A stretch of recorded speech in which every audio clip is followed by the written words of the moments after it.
Welcome to the research academy channel. Friends, आज का lecture आपके लिए काफ़ी इंपॉर्टेंट होने वाला है, क्योंकि इस लेक्चर में हम लोग कैपलर्स के नियम को पढ़ेंगे। ठीक है, तो हमने आपको बताया कि पिछले लेक्चर में हमने कैपलर्स के फर्स्ट लॉ को डिस्क्राइब किया था, क्या होता है कैपलर्स लॉ। ठीक है, उसके बाद जो है हमने आपको यूनिवर्सल लॉ ऑफ ग्रेविटेशन भी बताया और ग्रेविटेशन क्या होता है ये भी बताया। ठीक है, आज हम बात करेंगे कैपलर्स के सेकेंड लॉ की। तो कैपलर्स के सेकेंड लॉ को जानने से पहले एक बार आपको फिर से रिपीट कर देना चाहते हैं कि कैपलर्स का फर्स्ट लॉ क्या था।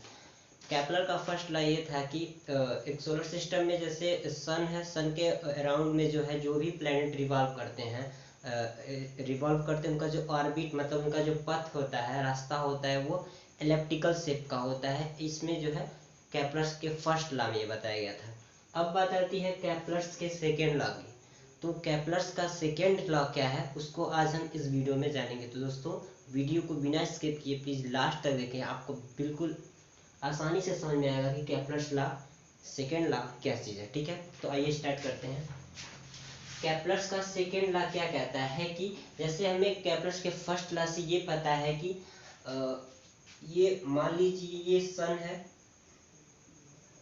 ठीक है, ये सन है और सन का ये चारों तरफ ये रास्ता जो बना हुआ है, ऑर्बिट जो बना हुआ है, इस पे जो है प्लेनेट क्या करते हैं, रिवॉल्व करते हैं। ये एलिप्टिकल पाथ है जिसपे प्लेनेट क्या करते हैं, रिवॉल्व करते हैं, चक्कर लगाते हैं सूर्य का। ठीक, क्लियर है। अब पहला ये था कि जो ये पाथ है, पहले कैपलर्स लॉ में पहला ये था कि जो पाथ है वो एलिप्टिकल होता है, पहले केस में बताने की कोशिश की गई थी। दूसरा जो है सेकेंड लॉ है, उसमें ये बताया गया है कि the line joining the planet to the sun, मतलब ये जो लाइन है जिससे सन और किसी भी प्लैनेट को ज्वाइन किया जा रहा है, the line joining the planet to the sun sweeps out equal area in equal interval of time. ठीक, मतलब कहने का ये है कि सन है, ये प्लैनेट है, जो प्लैनेट जब सूर्य के चारों तरफ चक्कर लगाती है तो वो इक्वल एरिया स्वीप कर रही है, तय कर रही है इक्वल इंटरवल ऑफ टाइम में। जैसे कि मान लीजिए ये हमारा प्लेनेट, सपोज करिए यहाँ कोई प्लेनेट था। ठीक है, यहाँ एक प्लेनेट था, तो मान के चलिए आपने समझ लीजिए कि 7 डेज में उसने क्या किया, इस पॉइंट से चेंज होकर के इस पॉइंट तक आया। राइट, यहाँ से यहाँ तक, तो उसने क्या किया, इतना एरिया स्वीप किया, तय किया। ठीक, अब देखिए अगर वही मान लीजिए कि यहाँ कोई प्लेनेट था। ठीक है, यहाँ कोई प्लेनेट था, ये लाइन ज्वाइनिंग कर रही है जो, तो उसने क्या किया, 8 डेज में उसने क्या किया, यहाँ से यहाँ तक का एरिया कवर कर लिया, यहाँ से यहाँ तक गया, तो ये एरिया उसने स्वीप किया। तो ये देखा गया हम लोग कि जो प्लेनेट है वो इक्वल इंटरवल ऑफ टाइम में इक्वल एरिया जो है स्वीप्स आउट कर रही है। तो यही था कैपलर्स का सेकेंड लॉ। ठीक है, ये हमारा था कैपलर्स का सेकेंड लॉ। तो इसमें एक चीज और ध्यान देने वाली बात थी कि जब प्लेनेट जो है सन के, ठीक है, ज्यादा क्लोजर रहेगा तो वो ज्यादा स्पीड से रिवॉल्व करेगा उस पाथ पर, और जब ये प्लेनेट इस सन से दूर रहेगा तो जो है वो जो प्लेनेट है उसका स्पीड क्या होगा, कम होगा, मतलब वो धीरे धीरे रिवॉल्व करेगा उस ऑर्बिट पे या उस पाथ पे। ये था। जैसे कि मान लीजिए हमने आपको बताया कि equal interval of time equal area, मतलब D A upon D T is equal to constant, कुछ इस तरह से।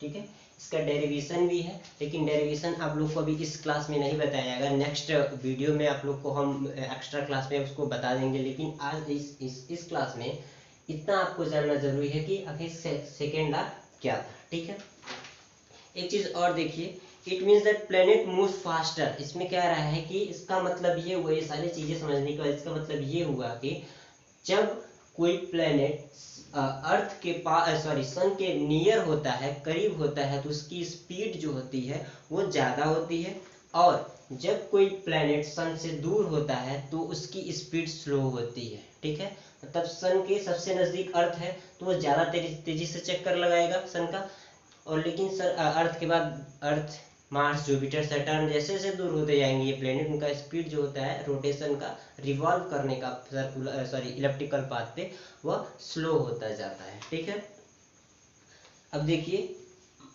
एक कह रहा है कि planet could not moves around the sun with constant speed. कह रहा है कि एक planet could moves around the sun with constant speed, मतलब कोई प्लेनेट सन के चारों तरफ कांस्टेंट स्पीड से तभी घूम सकता है जब only if its path is circular. मतलब कहने का है कि जो है सन के चारों तरफ या जो भी प्लेनेट है वो तभी एक कांस्टेंट स्पीड के साथ मूव करेंगे, रिवॉल्व करेंगे, जब तक कि वो सर्कुलर पाथ रहेगा। ये जो पाथ है वो सर्कुलर रहेगा। लेकिन हमें केपलर्स के फर्स्ट लॉ से ये जानने को मिला है कि जो पाथ होता है सोलर सिस्टम का रिवॉल्यूशन का, वो क्या होता है, एलिप्टिकल होता है, राइट। तो यहाँ से हमने देखा कि ग्रेविटेशन का ये था हमारा, सॉरी केपलर्स का ये सेकेंड लॉ था। ये वेरिफिकेशन नहीं है, बस एक छोटा सा समझ लीजिए, एक शॉर्ट वे में आपको समझ में आएगा कि केपलर्स का सेकेंड लॉ क्या है। फिर हम आपको बताएंगे इसके बाद जो है इसका डेरिवेशन भी देखेंगे कि किस तरह से इक्वल इंटरवल ऑफ टाइम में कितना एरिया ये ट्रेवल कवर कर रहा है, स्वीप्स आउट कर रहा है, उसको भी हम बताएंगे।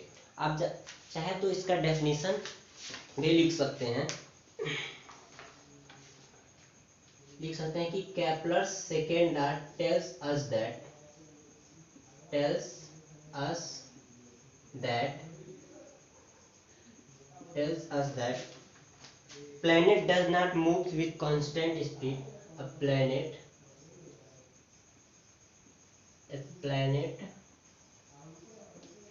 does not moves with constant speed.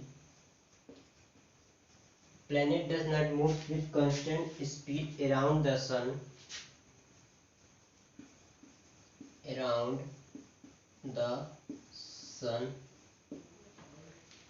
The speed is greater when the planet is nearer to the sun.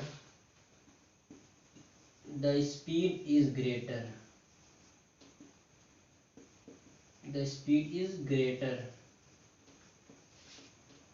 when nearer to the sun and so on. ठीक है, यही हुआ कहने का मतलब कि tell us that a planet does not move से with constant speed around the sun. एक प्लेनेट जो है सन के चारों तरफ कांस्टेंट स्पीड से नहीं ट्रेवल कर सकता है। मतलब ये कि अगर प्लेनेट जो है सन के क्लोजर है तो उसकी स्पीड ज़्यादा रहेगी, अगर प्लेनेट सन से फार्दर है मतलब ज़्यादा दूरी पर है तो उसकी स्पीड जो है वो कम रहेगी। तो ये था हमारा केपलर्स का सेकेंड लॉ। ठीक है, तो दोस्तों इस वीडियो को लास्ट तक देखिएगा विदाउट स्किप। उम्मीद है आप लोगों को बहुत अच्छे से समझाने की कोशिश की है। ठीक है, और जो भी कोई भी किसी भी प्रकार का प्रॉब्लम होगा तो कमेंट सेक्शन में आप जरूर बताइएगा। ठीक है, तो आज के लिए बस इतना ही।